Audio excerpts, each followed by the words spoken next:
Hey everybody, KC here. So I am at PayPal Park, which is the home of the San Jose earthquakes. And this is part of the Retail Tomorrow immersion event that we're doing with the California Grocers Association Board of Directors. And I have to say, this has been really interesting. We just had a tour of the stadium that was conducted by Dave Cavell. Dave is the former president of the Earthquakes and currently the president of the Oakland A's. And he's still on the board here. He was intimately involved with the building of this stadium not that long ago. And it's really interesting. One of the things he's talking about is the whole notion of trying to understand your customer better and how that relates to retail. And I think it's a really interesting example here. If you look down there, right, you'll see that there's a lot of seats actually right on the field. Unlike most stadiums where they put the luxury boxes and the real premium seats up high, here what they've done is they've put them really close to the field. And that's because they talked to their customers and discovered that what their customers wanted was to be closer to the action, not more distance from it. And I think that's a really smart move. And again, what's the retail corollary of that?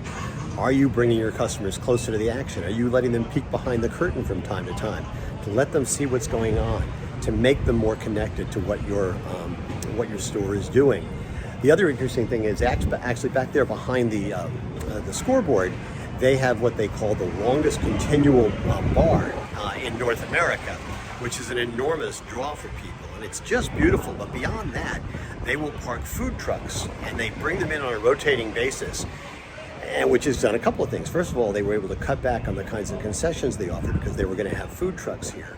The other thing is it allows them to offer more variety because they can rotate them in and out. They can bring in different kinds of cuisine. They can allow local businesses, startup businesses to have food trucks here, and it creates excitement, okay? Which is, again, really good for customer engagement.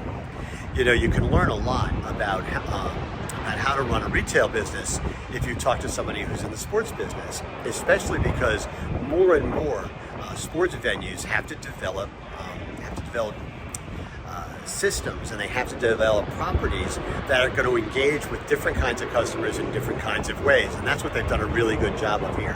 I have to tell you, this 18,000 square foot stadium is a gorgeous stadium. It is really great.